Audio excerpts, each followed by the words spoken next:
Rules never to be broken shouldn't have had to be made. It's not my fault. Written by Zoe 2550. Summary. Bakugo Katsuki is an angry person. With a history of violence and bullying, Bakugo Katsuki becomes self-aware, understands what he did was wrong in Aldera.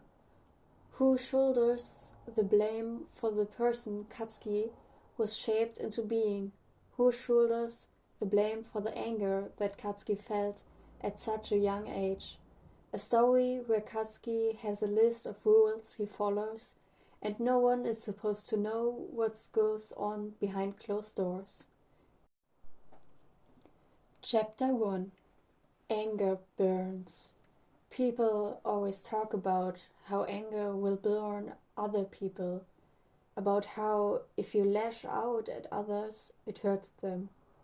People never talk about how anger burns the person carrying it. They never talk about how the rage consumes your mind, about how it bangs against the confines of your brain, begging to be let out, promising pain and suffering if you refuse. And they most certainly never talk about who should be blamed for instilling that extreme amount of anger in a child. That would be ludicrous. After the disaster that was the training camp, Katsuki got it. He finally understood. It took him years, but he got it. He understood the shit he pulled in middle school made him a terrible person. His actions in Aldera were even worse than him ending All Might. As much as that hurt to think. Yes, think, because there was no way Katsuki was ready to say it, not yet. After understanding everything, a new emotion flooded his brain, one that Katsuki knew all too well, fear. The blonde realized how close he had come to losing the green-haired boy, how close he pushed the nerd to the edge, how close he was to losing the one constant he had always had in his life. It would have been all his fault. So, this discovery led Katsuki to searching out his good old homeroom teacher, Aizawa. Okay, honestly, it took Katsuki to the end of the school year to finally do this, but he counts it as a progress, considering he didn't have to do this at all. Bakugo, what can I do for you? Aizawa's tired voice breaks the blonde out of his thoughts, and Katsuki has to fight to shove his immediate angry reaction down. Okay, so maybe he should have realized this was an issue sooner. So what? Sue him. Currently, Aizawa was standing against the desk in his office. Katsuki never thought he would see this office. Looks like he was wrong again. Aizawa-sensei, I wanted to ask you about something. Katsuki stares. His voice is calmer, probably calmer than Aizawa has ever heard it to be honest. As soon as Katsuki realized that, he curses himself. He really should have let the anger come up. At least that wouldn't gain suspicion. Aizawa raised an eyebrow at the spiky-haired student. His obsidian eyes quickly scanning the student from head to toe. Okay, nothing seems physically wrong with you, Bakugo, so what is it? His teacher's tone is harsh, but Katsuki expected that. The therapy you offered to the class, I'd like to, well, the blonde lets his sentence trail off, assuming his teacher would get the point easily enough. You'd like to what, Bakugo? My quirk is erasure, not reading minds. The inflection in Aizawa's tone didn't change, but somehow Katsuki was almost positive that he was being difficult on purpose. You know exactly what I mean, Aizawa-sensei, the blonde replied, His voice was strained with the effort of trying to stay calm. I really don't. He sounded bored, but there was just a hint of smirk on his face. I want therapy! Katsuki roared, the dam that was holding his anger back breaking suddenly. It seems that all Katsuki needed to do was actually say the words, and then Aizawa would cooperate. 'Cause as soon as the words had left the boy's mouth, Aizawa straightened up. The teacher went over to his desk and grabbed a clipboard from a drawer and then returned to where Katsuki was standing by the door of his office. Here are Hound Dog's hours, and if you don't want to see him, there are also other therapists. Business cards clipped on the top here. All of them are recommended by me or another staff member. I haven't seen all of them personally. You will pay for your sessions, no arguments allowed. If Katsuki was better at understanding people's intentions and, well, people in general, he might have been able to understand the emotion that hid behind Aizawa's eyes. Instead, he muttered a quick thank you and walked away from the office and out into the fresh air. He shook his head and quickly entered all the business numbers for different therapists into his phone under fake names. It wouldn't do to have his mother figuring out about this. That wouldn't do at all. As Katsuki walked away from the safety of UA's grounds and into the dangers that lie at his home, for the break between semesters, he found himself yearning for the dorms, for the peaceful comfortability that he had with Kiri, Kami, Ashido, and Sero. Alas, Mitsuki awaited him, and this was something he had never quite been able to get good at dealing with. He was certainly not number one at suffering through Mitsuki Bakugo's worth and love. Katsuki found himself stalling. He was currently on the sidewalk outside his house. He looked to the left and saw the tall apartment building that towered above the houses. He found himself longing for the friend that he treated outrageously. The blonde shook his head, snarling at the ground in front of him and roughly removing the stupid fucking tears that fell while he was looking at the blessing building. Katsuki, what the fuck are you doing out there? An angry female voice causes the boy to flinch violently. All emotions drain out of Katsuki's face as he turns to look at the monster that calls herself his mother. Mother, I'm sorry, I was just about to come in. Katsuki responds, his voice the empty tone of politeness. Rule number 1. Always call her mother when alone. Mom is too informal, and little kitty. Hag is only to be used in front of people to show them the type of relationship we have, according to Mitsuki. Rule number 2. If you think she is accusing you of something, apologize and then make up a believable lie. K word here is believable. Rule number 3. Never let her know you are lying. I see that school managed to instill some manners and respect in you, you brat. At least it is teaching you something. Mitsuki rants. As she turns away, the UA student is almost positive he catches her mumbling. God knows they could never teach you to be a hero. Not with all that anger and the cruelty you showed through your childhood. And the only thing that crosses Katsuki's mind is, but it's not my fault. However, saying that out loud would break rule number 4. Rule 4. Never speak unless Mitsuki speaks to you, and never express beliefs that differ from Mitsuki's. Therefore, Katsuki follows his mother into the house, ignoring the constricting of his chest and the heavy weight that falls back onto his shoulders. ignoring that urge to scream, forcing back memories of an alleyway on fire as the heroes do nothing, a stadium filled with people that revel in his fear and hand around his throat that pulls him back towards an inking nothingness. Katsuki hugs Masaru. He lets the man hold onto him for as long as he wants, regardless of how his skin itches and how he just wants to shove the man off. Rule 5.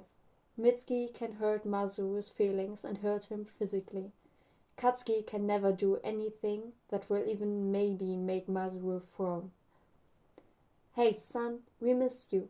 You haven't caused any more problems like the training camp, right? Masaru asks. His tone is gentle, but his words burn his skin more than any fire Todoroki could produce. That wasn't my fault, echoed through his mind. He responds with, no, I've been the best student that school have ever seen, instead. Rule 6.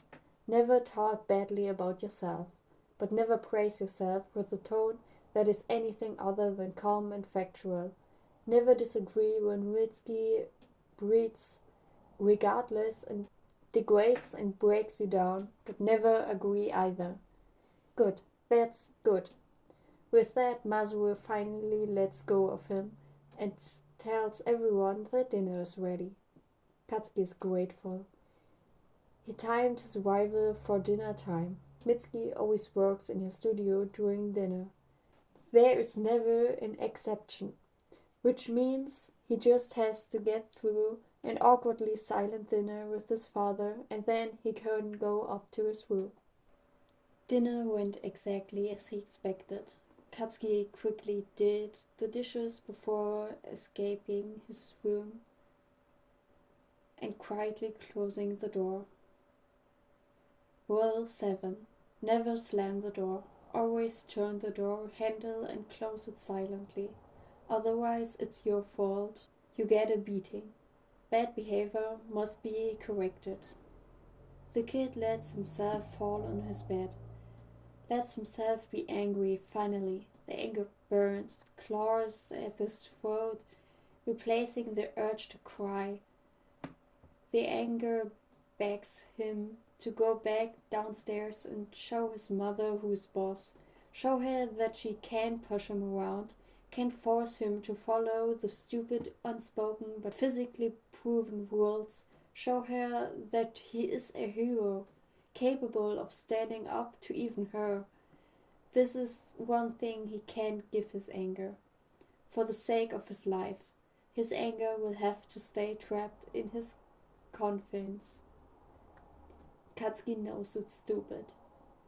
Know that he shouldn't do this, but if he doesn't, then he'll end up storming downstairs just to get the beating of his life.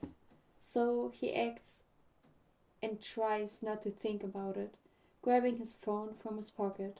He opens his windows and sits on it still. Aoti's-san. Katsuki. Izuku, you there? Izuku. Kachan, what's going on? Did someone steal your phone? Or, maybe you were hit by a quirk? You know, I don't actually know how to reserve any quirk that's just stupid. Katsuki. Oi, nerd, I can't answer your questions if you're constantly sending me more. Izuku. Sorry, Kachan. It was just weird. You used my first name. You never do that, well, anymore. Katsuki. Look, Deku, fuck. I mean Izuku. I meant Izuku. You wanna do something tomorrow with Icy Heart? Izuku. Really? I just... Oh, of course I do. Did you already ask Shoto? Or should I? I don't know if you are on speaking terms with him. I can do that if you want. Katsuki. Nah, I got it, nerd. Don't worry about it. I'll let you know what he says. Izuku. Okay, let me know. A smile graced the blonde's face. Damn, nerd was way too forgiving. Katsuki had a long way to go, including making an apology to the idiot. First step would be getting some therapy, now that he finally realized he needed it. It felt like he would never be able to function without fixing himself first. He was fucking crumbling onto everything currently. Katsuki shook his head again, opening a chat that he rarely used. The last time he had texted Todoroki was during the joint internship with Endeavor. Todoroki was the one to reach out to him, actually. Talking about how he felt guilty for waking Izuku up for the third night in a row just because he couldn't sleep again. Katsuki had invited him to his room and they had watched a movie together. It wasn't the best movie, but it kept both of their minds preoccupied. The blonde hadn't been sleeping at that time anyways. His worlds had been running through his mind after the long days with a loud Endeavor. It benefited the both of them in the long run, and by an unspoken agreement neither of them spoke of it again. He clicked on his messages with Todoroki, sighing to himself. He was sick of pretending that he couldn't stand the impassive boy, when in reality he felt a kinship with the boy he hoped he had found an ally in the wild ocean that was his life. Rule 8. Never let Mitsuki know the names of people other than Midoriya's. And Nausha? Oi, Icy Hot, you there? Todoroki. I don't want to deal with more angry people right now. Text me when you're in a better mood, Bakugo. Katsuki. Todoroki, I'm not mad, just wanted to ask you a question. Todoroki. What? Katsuki. Izuku and I are hanging out tomorrow. Wanna join? Todoroki. Called him Izuku instead of Deku. Katsuki. Do you wanna join or not? Todoroki. Okay. When? Katsuki. I don't know. Work out the details with the nerd. Meet him at his house and then he'll come to me. Also, tell him that you said yes. I'm tired of texting. Todoroki. It actually is you. I wasn't sure for a moment. I thought someone was mind controlling you. Yes, I'll talk to Izuku. We'll see you tomorrow. Katsuki went to bed with a smile on his face. He had two allies in this fight. Not that they knew there was a fight or that they were his allies, but that was neither here nor there. The blonde slept the best he ever had in that house since the age of 4. Admittedly, that wasn't saying much. Katsuki, get up, you lazy brat. Do you think I cook breakfast in the morning because I enjoy wasting my time with you like this, you ungrateful whack? Mitsuki was shouting up a storm.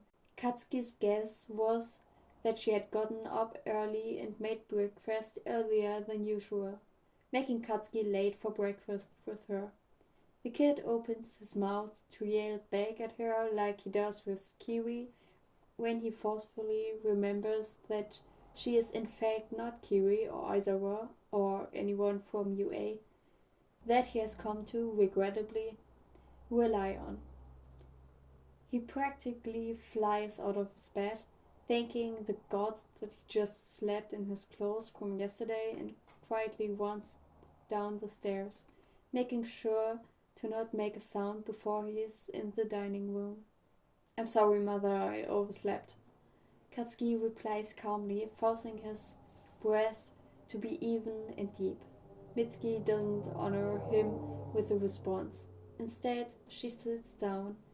Her own plate features a healthy and full breakfast. Katsuki's plate has one square of toast with butter on it. One other thing is obviously missing from the table: his father. Katsuki wants to scream and curse and blow up the man that calls himself his father. The fucking coward Leaving him alone with Mitsuki was like sentencing him to death. No matter how many words Katsuki made in his head, he would mess up at some point, and the blow up would be bigger than his own Hauster impact. Eat, Katsuki. It's a strict order from the monster that gave birth to him. An order Katsuki refuses to disobey. He swallows a bit of toast before biting the bullet and opening his mouth to inform the witch of his plans for the day. Mother, I am planning on spending the day with Auntie Inko's son today. Is that okay? His voice is respectful, but fear still manages to creep into it. Rule 9. Always ask permission. Never assume you can do something, even if it's a tiny thing, like eating food from the fridge. First day here and you're already running away from me, huh? Do you realize how much I've done for you, Katsuki? I work constantly, just to support this family, and yet you seem so keen to make my life as hard as possible. Is it like you think I'm a villain that you have to defeat? Is that what you think of me, Katsuki, huh? Do you think I'm a villain? Do you think I'm a terrible person? Mitsuki is yelling, and she is raising her hand to strike him. Katsuki closes his eyes, preparing himself for the hit. Anger burns through him. Of course, he had to be weak enough to seek out company. He's never going to become the number one hero if he can't even survive this, if he can't even win against his own mother. The hit doesn't come. A doorbell interrupting Mitsuki's angry tangent. Rule 10. No physical violence when anyone is around to hear it. Only a hard smack on the back of his head to remind one of what is to come. Let's go, answer that, Katsuki, Mitsuki says, her voice calm and humane. Yes, mother, Katsuki responds, mentally going through his checklist of first aid supplies. It would be a bloody night when he got back from hanging out with Izuku and Todoroki. The door opens to Christmas callers. Izuku is the one that obviously rang the doorbell, and Todoroki is a few steps back. The nerd has on his big white smile as if this is the greatest day ever. Hey, Auntie Mitsuki, how are you? I hope you're good. I just wanted to hang out with Katja today. I was thinking we could go to the mall and maybe get some ice cream. It's been so long since Katja and I have hung out, you know. With school being so busy and all, the nerd rumbles. The rambling doesn't quite sit right with him. This time it feels off. Of course, sweetie. And who's this? Mitsuki asks, gesturing to Todoroki. Katsuki intervenes before either Izuku or Icy Hot can give away Todoroki's name. I don't know, probably one of his daughters for a second over what to call Izuku before making a split-second decision. The nerd's numerous friends. You know how he is, heck? So likable.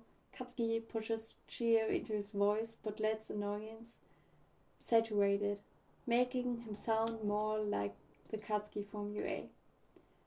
I see. Well, enjoy your time, Izuku. Bread. Mitsuki accompanies the bread with a hard smack to the back of his head. Katsuki takes the out and all but dashes out of the house. He lightly taps Todoroki and Izuku on the shoulders to get them to walk with him. The blonde receives an odd look from Todoroki, one of narrowed eyes, and what he assumes is a searching gaze.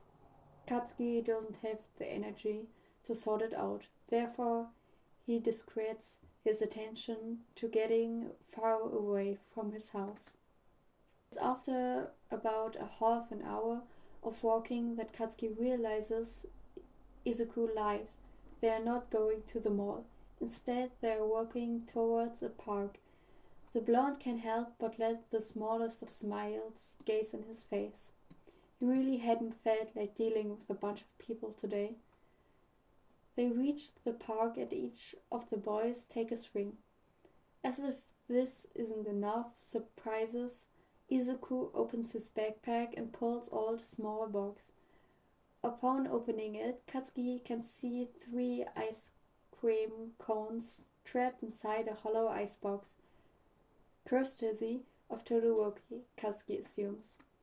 I told you I'd beget ice cream. I couldn't lie to you, Kachan, at least not about ice cream. Izuku exclaims, in way of an explanation. Katsuki just takes the ice cream and grunts his appreciation. Todoroki does much of the same, only using actual words. The blonde assumes that they would lapse into awkward silence, but instead Izuku rambles on and on, never letting silence linger for long. Todoroki and Katsuki listen attentively while they swing and eat the ice cream. He rambled about All Might and about what he thinks they would face in the next year. He rambled about his new analysis on heroes. All through, he got quiet and fidgety about it. Katsuki fills with guilt at that, trying to forcefully push it away. Izuku rambled about anything and everything, excluding Inko, Mitsuki, and Endeavor. It was comfortably familiar.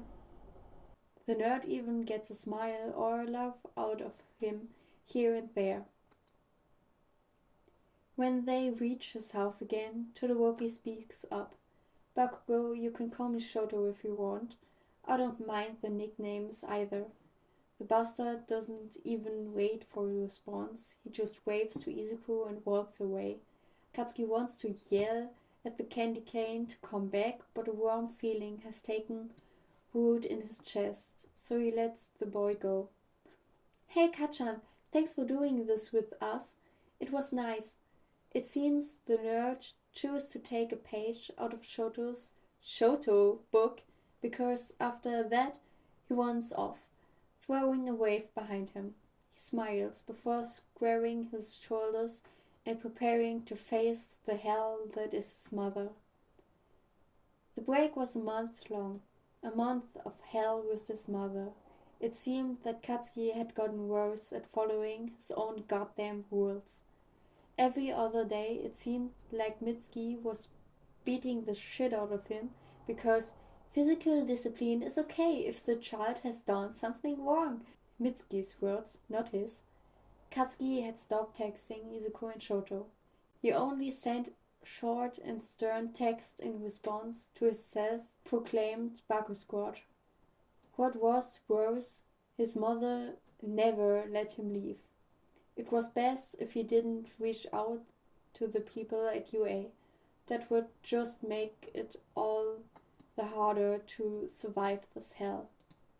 He ate every day. It was worse than Aizawa's training, and that was saying something. At least though it was the last day before he got to go back to his home, the dorms. It was blessed timing. Katsuki's temper was about to snap. How he ever dealt with this 24/7 before is a mystery to him. Currently he was laying on his bed.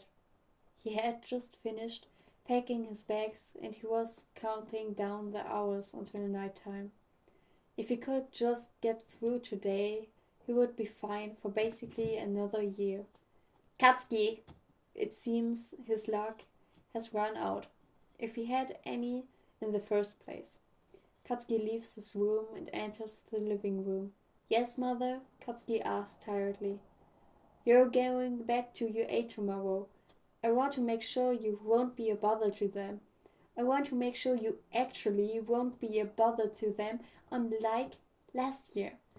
No more getting villains to attack their practice places or making them chain you up like a dog, and especially no more getting kidnapped. Do you realize how much trouble you caused because of that? Do you understand how much shame you brought on yourself and me? Do you understand? Katsuki couldn't hold it back anymore. His anger snapped and his words fell to pieces. He didn't care if he interrupted her. He just needed her to stop. It wasn't my fault, Mitsuki. It's not my fault that I got kidnapped. We were fighting villains that even the fucking heroes had a hard time taking down, and you are going to blame me because they got the jump on me in the dark when I was exhausted from fighting a different villain? Are you seriously going to blame me for the messed up fucking way that the sports festival treated me and the USJ? How could I have made that happen? It was a fucking villain attack. Katsuki is breathing hard, but he forces himself to continue, his anger overpowering his ever-present fear. It's not my fault that villains are targeting my class. Not my fault they had targeted me just because I have a temper. It's not my fault you never gave enough facts about me to help me understand my emotions. It's not my fault that you and Masaru have never loved me, and it's definitely not my fucking fault that you taught me to always react in anger. None of this is my fault. Katsuki finishes, yelling, tears streaming down his face, and suddenly his body aches even more. Maybe a premotion to what Katsuki knows will come from breaking his own rules. Oh well, the damage was done. It's not your fault, really? I disagree, Katsuki. It seems you need to be taught a lesson, and you know what? I say, you brat, if you did something to deserve it, a physical punishment is not abuse, Mitsuki states calmly. Then she kicks Katsuki in the ribs and slaps his legs. The kid hits his head on the stairs, and he can't help but be grateful that he gets to pass out for his beating. He could already tell it would go into his top 10 list of the worst beatings. Fuck the rules, they never helped anyways. It was a nice thought to pass out to, even if he knew he would never actually get rid of the rules. That was practically suicide. Katsuki received the lie he came up with for the bruises over and over again in his head. He doubted he would need it. Everyone would assume he got into a fight because of his temper, and then everyone would move on. It happened all the time before the dorms. No one had seemed to catch on to that. No reason to think this time would be different. The blonde ran into Shoto on his way to Class 1A. Well, not literally, but Shoto stopped him with a light touch on his shoulder. Hello, Bakugo. I just want you to know that I understand how long 2 more years starts to be. This time, the impressive boy doesn't leave until Katsuki answers. Instead, he looks Katsuki up and down, something reflecting in his eyes that Katsuki can't make out. Anger had etched itself into every crease of Shoto's face, and if there's one emotion that Katsuki knows, it's anger. However, the emotion in his eyes was a mystery to the blonde. Katsuki, for his part, thinks he gets it. Shoto knows what the bruises mean, and he is reminding him that Endeavor has done much of the same. He says it in such a cryptic way, though, that Katsuki can't help but doubt himself. Thanks, Shoto, I think, he says, his name softly, hoping nobody else will hear him. He doesn't need rumors flying. Shoto nods and walks through the door. Katsuki follows shortly after. Shoto goes straight to his seat where Katsuki approaches Aizawa. His teacher looks him over for the briefest of seconds. Katsuki thinks he will actually ask, that he will be the first person with some real power to do something to get Katsuki out of this shitty situation. In the end, Aizawa says nothing, taking the letter that includes which therapist Katsuki chose and when he planned to see said therapist. Katsuki follows suit, handing over the letter and walking to his seat, promptly ignoring Izuku's worried looks. It was not Katsuki's fault that 2 years was so damn long and that Katsuki was drowning too damn fast. So, that was chapter 1 of rules never to be broken shouldn't have had to be made.